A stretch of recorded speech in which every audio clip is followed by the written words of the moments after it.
Hey, what's up guys? I'm Skip and you're watching HighVoltsGaming. On today's episode, we're playing some BeamNG.drive. We're going to be taking a look at a brand new mod to hit their website. Go ahead and pull it up here. It is the GL83.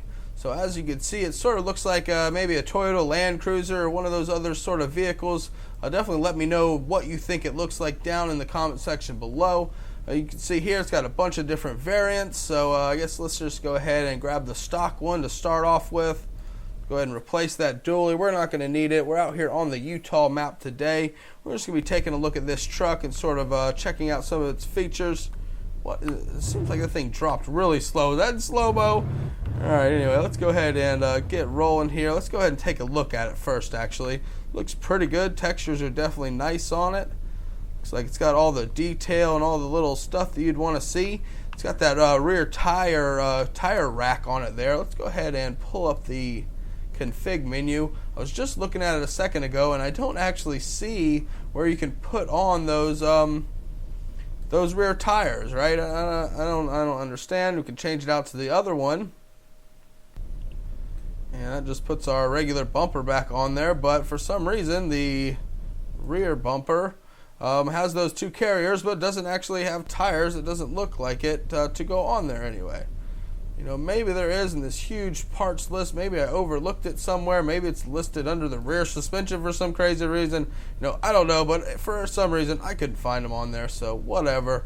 We're not going to worry too much about that. If you'd like to see more of the actual parts that this thing has, definitely let me know you'd like to see it in an upcoming episode of Back to the Garage, right? Where we actually take one of these vehicles, we get into the parts list and actually go over everything that it has and sort of pick out the best parts for the build we're trying to do that day, right? So definitely check out that series if you have not yet. Go ahead and get a little bit of speed up here. Well, I thought we were. Seems to be shifting around quite a bit here. Let's go ahead and pull it down into realistic shifting mode. Whoa, okay. Let's see if we can climb up this little hill. Yeah, there we go. Not playing around at all. Now you can see here we have our drivetrain sort of thing up here, and we can see all of our stuff, and this one is not actually selectable, so we can't put it in two-wheel drive. We can't lock in the differentials or anything like that, although one of the other variants did have all that. So let's go ahead and pull that up here real quick so we can sort of see the difference.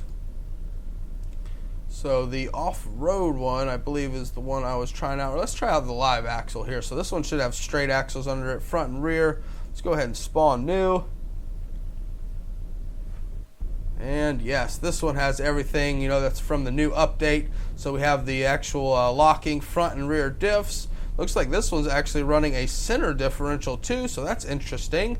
As well as our high-low gearbox and our selectable four-wheel drive here, right? So if we want to, we could put it in low range, two-wheel drive, right? Nope, that would be two-wheel drive. And we could lock in the rear diffs, and for some reason, if we just wanted a two-wheel drive rock crawler or off-roader, we could do that, right? Let's just demonstrate that. Let's go ahead and just pull it up here. As you can see, there we go. The back tire is the only thing spinning. We can lock it in four-wheel drive here, and now we have it in four-wheel drive. So that's really cool. I really like that new feature about the game, and that the modders are adding that into these mods now. Definitely makes it more realistic. You know, seeing that the rear differential too is something new. I don't believe I've seen that on any of the stock vehicles, but this one has it, so that's pretty cool. Let's go and see what we got here. Let's go ahead and reset our vehicle. Let's go ahead and open up this diff. Let's put it in high gear, and let's give it a locked rear diff, and let's just see how it does here. See if we can get it into a little bit of a bound up situation, a little rock crawling scenario where we actually can try out that center differential. Probably will find one at the end of this canyon if we're lucky. Actually, we might be going out of the canyon. Oh no, here we go. Actually, no, there's no rocks at the end of this one. Drop it back down to the first. Now, this thing's definitely not making a ton of power, but it's making plenty enough to get itself along, right? But I am having to shift it around quite a bit here, right? So, there we go. This is not the turbo version of it either, so there's one making more power than this as well. Let's go ahead and see how it does on this hill climb here. Wonder if we'll have to lock in that differential. I don't think that would really matter too much, just climbing up the hill.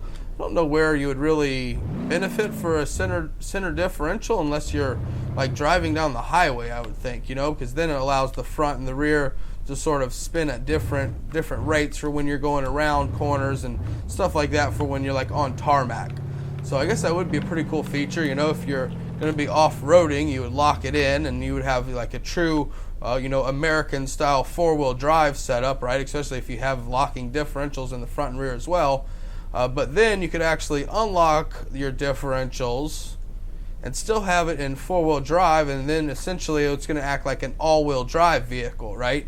So it's still going to be putting power down to all four tires, but all four tires can also spin at different speeds, allowing you to easily go around corners and travel at highway speeds without getting any crazy shaking or any speed wobbles or anything, whatever that prevents, right? It's definitely not good to drive a locked-in four-wheel drive vehicle down the highway with it, just straight up locked in.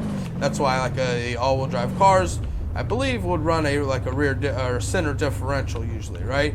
So definitely correct me if I'm wrong, if I'm just talking about stuff I don't know about.